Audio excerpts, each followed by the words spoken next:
It is July 29th, 2024, and even the New York Times is now admitting that Russian forces are rapidly advancing in the eastern Donetsk region, noting that their gains are coming as they exploit Ukrainian weaknesses on the battlefield. It's as if the Times in the West and the rest of them haven't really heard of the realities of war before, and they're almost surprised by these Russian advances. But when it comes down to it, is there anything the West can do? Right? I know that they've got F-16's ready and waiting to go, apparently, in the coming weeks, if they're not there already. But now you even have the Washington Post reporting that Ukraine only has 6 pilots who are actually trained to fly those F-16 fighter jets. And even though those fighter jets aren't in use by Ukrainian forces just yet, well, we're already getting the rumblings that they are not going to be quite the game changer that they were once promised to be. So what does all of this mean for the current conflict, and where are things going from here? We discussed all of that and more with a special guest earlier, so let's take a listen to that conversation now. Joining me now to discuss is international relations and security analyst Mark Sleboda. Mark, thanks so much for taking the time to join me. Rachel, thanks for having me. It's always an honor and a pleasure to be on the show.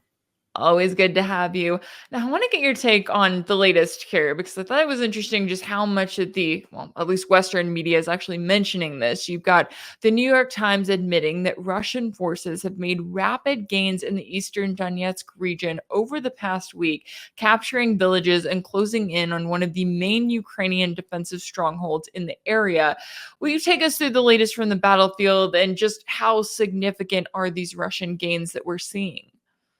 Yeah, so this comes the New York Times report in question comes on the heels of the Kiev regime officials complaining that Russian forces attack their forces where they're weak and disorganized, and doing rotations of troops rather than when they're at their strongest. And obviously, they don't understand the concept of war. Right. Something new to them. So, but yes. So the main focus of what they are talking about there continues. I mean, Russia is applying pressure and advancing pretty much everywhere along the entirety of the contact line.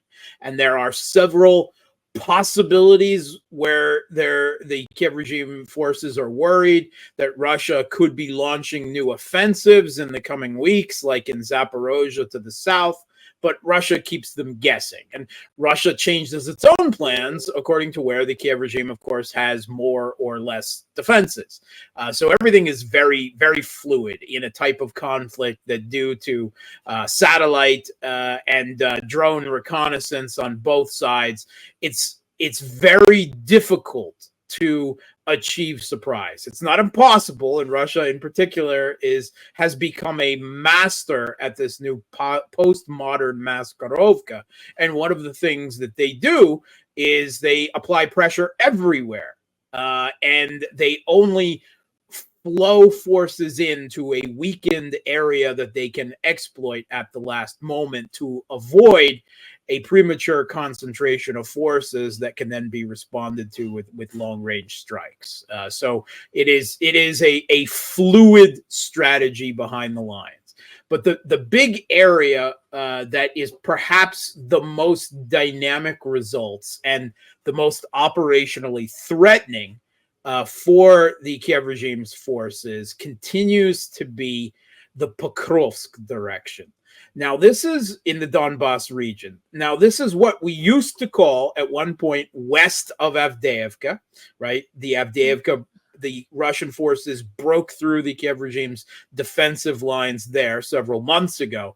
And then we called it the Ochoret in the Bloom, after a significant town after Avdiivka, where Russia then opened into operational space behind the Kiev regime's lines, where they had a whole range of directions that they could go, and the Kiev regime forces were then left without fortifications and with less manpower, trying to defend everywhere along there at once. They couldn't concentrate forces in one particular area because Russia could go in multiple directions. And Russia continues to make very significant and much more rapid gains here than they are elsewhere on the battlefield. And again, they have taken advantage of weakened Kiev regime forces that have been stripped from this direction, for instance, to plug holes in the Kharkov front, or they have been particularly targeting troop rotations. When the Kiev regime tries to pull one unit out for rest or to replace dead and wounded with new press ganged conscripts, essentially, and this is the most dangerous time along the contact line, and Russia has multiple times caught the Kiev regime forces in a disorganized rotation. And a big factor also coming into play is that a lot of the Kiev regime forces, particularly in this area now, are freshly press ganged conscripts that don't want to fight. They don't have any training. They don't want to fight for this regime. They're literally being forced to do it. And when they have the opportunity to do so, they quite often surrender, or they just flee their positions and retreat. And this has happened several times in the past few weeks. But Russia continues to take. Last week, Russia made a series of gains, towns in this area, the town of Progress, the town of Lozovatskaya, Volcha, and they've already moved past that, and they've taken half of Vasolia just over the weekend. A lot of small towns, a lot of small settlements where Russia might have fought for weeks or months before. They're taking them in days now. And what they're moving towards is behind the Kiev regime's defensive lines and basically to the west of the Donbas, there is a chain of the Kiev regime's logistical hubs. You want to call it maybe a logistical chain of towns. And foremost among them are Pokrovsk, Sleboda, and Karahava. And Russian forces now into this operational space are moving in several different directions at once forward, applying pressure here and there and there. And they're threatening to not only seize these towns, and that's within the scope of a month or two, but they're already threatening the highways that connect those logistical hubs north upwards towards Chasiv Yar, and south down towards the Kiev regime's southern Donbas stronghold of Ugledar, which is literally a hilltop fortress, essentially, that Russian forces have tried and failed to take multiple times over the last couple of years, and they've just simply decided to sever its supply lines. And Russia is getting very close to these two important highways here, and once they do physically completely cut them, and they've already been doing it to a certain extent with artillery and drones and diversion and reconnaissance groups, but when they're physically severed, and then Russia moves on these logistic towns themselves, it will be like severing an artery. The Kiev regime's whole logistics supply in the Donbas region is going to collapse. And the Kiev regime and its Western backers are starting to become very aware of this imminent threat. It really is an imminent threat. And the Kiev regime, they can't even slow Russian forces down at this point, much less stop them. They don't have the reserves. They don't have the military equipment. Russia has complete air superiority over the battlefield here, and it's a desperate situation, resulting in grim stories without any silver lining, like this rare New York Times piece. Yeah, that's so interesting that they are, targeting the supply lines on there. And I mean, it makes sense. It's also, as you were pointing out there, the way that it's being described by Kiev as if they're shocked that Russian forces would target them when they're unorganized. And even as that Times report goes on to say, they say that military analysts say these swift gains reflect Moscow's improved ability to exploit cracks in weakened and poorly organized Ukrainian defensive lines, which have been thinned by manpower shortages and strained by relentless Russian attacks. That's all true. I actually don't fault that at all. And to be more specific, in this direction, in the last few months, while still maintaining a focus on a war of attrition rather than a war of territorial gains, Russia has nonetheless taken 400 square kilometers just in this direction in the past few months. It's a big space. Ukraine is a big country, and a lot of people don't realize the size that this contact line is stretching at this point. And Russia, again, is applying pressure elsewhere. Another big focus is where Russia has broken through the last big Kiev regime defensive fortifications that it built around Donetsk city in Donetsk, New York. And Russia is plowing through fortifications there that were once considered impregnable. And some Donbas coal miner tunnel warfare and Russian use of the FAB glide bombs with their air superiority is part of the primary instruments that are achieving Russia carving through these defenses essentially head on at the pace that no one really expected.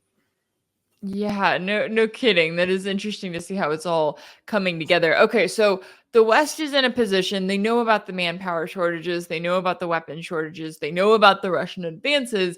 Is there anything the West can really do at this point with the capacity that they have, whether it's to send over more weapons and supplies? Clearly, they can't print more men, but is there anything that NATO could or may do to try to reinforce Kiev at this point? Because it seems like they're just trying to keep them on life support until the upcoming election. We can stay the course. We'll continue to give Ukraine everything it needs that we can give them, which isn't actually that much. No, there really isn't at this point. And this is what is slowly starting to pierce the bubble of delusion and propaganda that the Western mainstream media and the political elites, because there's a really incestuous feedback loop between the disinfo, the Western media, the elites making decisions based on what they read in this badly propagandized media, and then the circle starts all over again. But it's starting to dawn on them that everything that they've done has failed. And the F-16's may not have even arrived in the country yet. There are some reports that they have, other reports that they haven't. But regardless, it's now been openly admitted by General Syrskyi and by Western officials at this point that this also isn't going to change anything, that they've only managed to train up, supposedly, and I have a very extreme doubts about how well trained these Ukrainian pilots are. Evidently, there's only 6 of them. And the Kiev regime is supposed to only get a squadron of 20 F-16's this year, which is already excessive because with 6 pilots, right, who aren't all going to be flying 24/7 at the same time. And then there is the admission, on top of all the other problems, that the F-16's, with its maintenance requirements and pristine runways and everything else, is the admission that it is going to be out-radared, outranged in terms of air-to-air missiles and everything else. And that these F-16's are primarily only going to be used in a defensive role in Western Ukraine, far from the contact lines. They're certainly not going to try to challenge Russian air superiority or with its modern fighters or air defense, which is the best in the world. They're going to be used in an air defense role, trying to shoot down Russian missiles in West Ukraine, which, I guess it's better than nothing. But again, tells you how desperate the air defense situation is on top of that.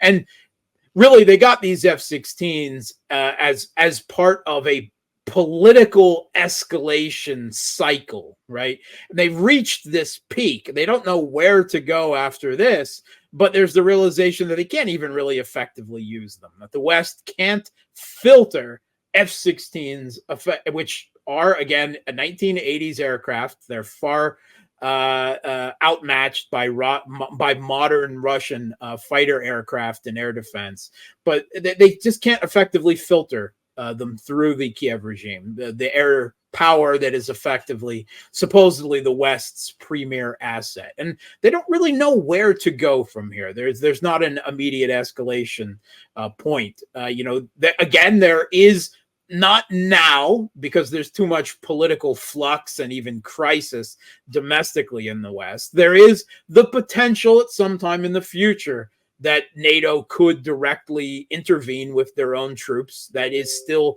an end game possibility, but it's not going to happen now with US elections looming and Macron leading an extremely weakened French political system at the moment. But it is really probably the only hope that the Kiev regime has left at this point, and otherwise just to hang on until that or some other dramatic thing, maybe sanctions will just suddenly start working 6 months from now and the Russian economy will collapse. But there isn't an immediate escalation level that is even visible at this point to jump to for the next hit of hopium and copium. Yeah, that's a good way to describe it. And it just reminds me of, I mean, I remember when this all began, the US was in this position of, no Abrams main battle tanks, no F-16s, we're not going to do that. And then when it came to the Abrams, they were acting like this is going to be some sort of a game changer.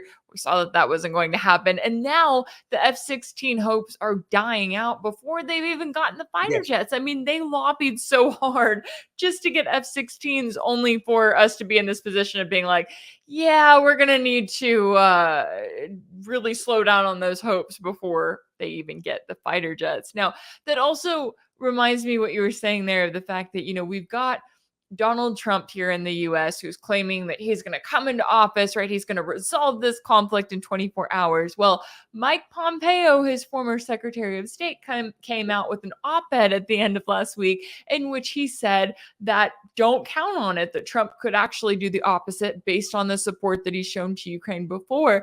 He also threw in there that there could be some more sanctions for Russia. Of course, I'm looking at this and going, what else are you going to sanction at this point that's going to magically change things? But when it comes to the position that Russia's in, especially right now with all of this talk about the possibility of, there being peace talks or slowing down, they're looking at the US. Are they seeing really any difference between whether it's Biden, Harris, Trump, anyone who is actually going to bring this, let's just say bring the U.S. support for Kiev to an end, because that's really the ability that the U.S. has on their end? So let me what Pompeo actually did was put out what his vision of a peace plan for a future, again, Donald Trump administration. And this looks remarkably like Zelensky's own patented peace formula or ultimatum that Russia should unconditionally surrender, with the added threat thrown in there that unless Russia agrees to this essentially capitulation, rebranded as a peace plan, that they will pump $500 billion worth of arms under Donald Trump into the Kiev regime. And I'm like, $500 billion worth of what? Right? We've already gone this route. Your military industrial complex can't produce artillery shells. They can't produce air defense interceptor missiles. Your tanks are too heavy and they sink in the Ukrainian mud. Your F-16s are useless. What have you? $500 billion worth of what? You don't even have any javelins or stingers to throw anymore. There's literally It's not a matter of money. You can print all the money in the world. You can't print artillery shells, not in anything with, like a decade worth of investment in your military industrial complex. So I don't think Russia's impressed by this type of demands at this point, and threats, which is essentially what it is.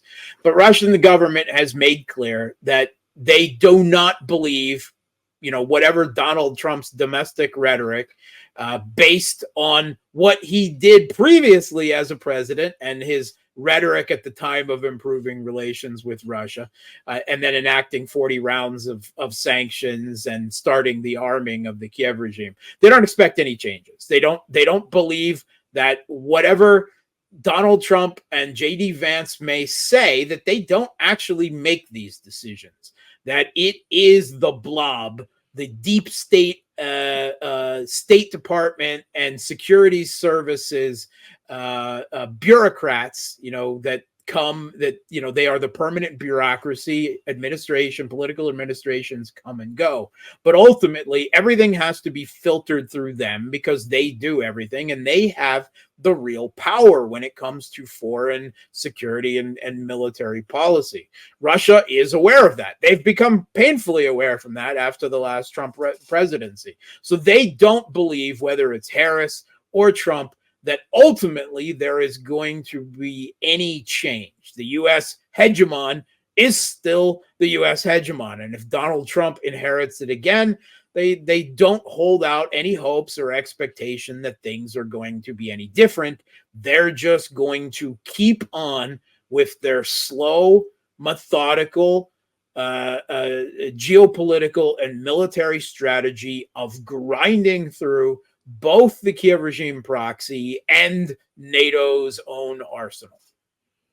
Yeah, as we've seen, the U.S. foreign policy doesn't change based on just whatever political party is in office. But I know that even the rhetoric that we're seeing from Zelensky, because he spoke to a Japanese state broadcaster and he claimed that an action plan for achieving peace in Ukraine will be ready by the end of November. Now, I don't know if he's just eyeing the upcoming U.S. election there, but how do you see his rhetoric? He made it illegal for himself to negotiate with the Russian government while Putin's still in office. Putin's going to be in office for a while, so clearly he doesn't have that to, tie his hopes to. But he continues to make these weird statements, making it sound like, oh, we're going to come up with a peace plan. Well, that's all fine and good if you come up with a plan, but then what's that going to accomplish? Because as you noted, we saw his last plan. Yeah, so the Russian government has actually made comments directly to that effect. Zaharova saying that we'll know that he's actually serious and real about peace negotiations when he removes the diktat that he put in force, forbidding himself or any other Kiev regime official from negotiating with the Russian government, right? Until then, it's all just hot air. And I think he's responding to two things. One, after the failure of his last not peace summit, Ukraine pro-war rally, that he's recognized that global opinion in the world outside the West, the rest, the global majority, the global South, whatever you say it is, ever more increasingly taking Russia's side quietly in this, or they're certainly not taking the Western side or buying the Western narrative, and that there is a kind of pressure, diplomatic pressure, that peace negotiations should begin, that he's feeling from that. So he's trying to,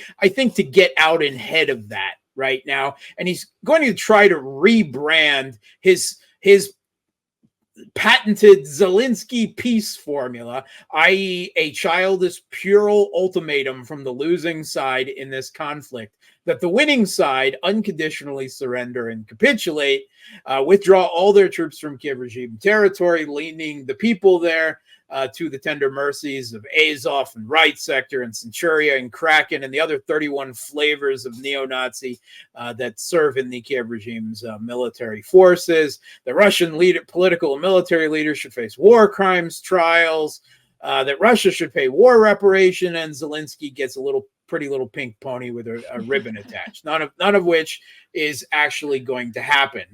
And we see that his new peace plan almost certainly looks exactly like his old peace plan, rebranded, because he told the Japanese media that the centerpiece will be a Ukrainian territorial integrity, right? So he's obviously not prepared to compromise at all. Peace negotiations of some form, even if through intermediaries, may begin by the end of this year, but they're not going to be serious. They're going to be for show. They're going to be for buying time. And Russia has already made clear that they're not going to buy into this. They'll talk anytime, but their goals will be met either politically, diplomatically, or militarily. And if you're not willing to make the concessions, then they will be met militarily.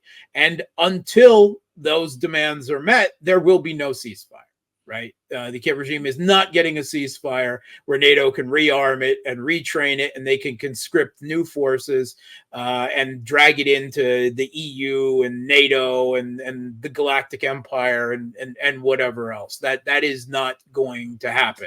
Russia will keep on doing what it is doing, slowly but intractably and apparently unstoppably.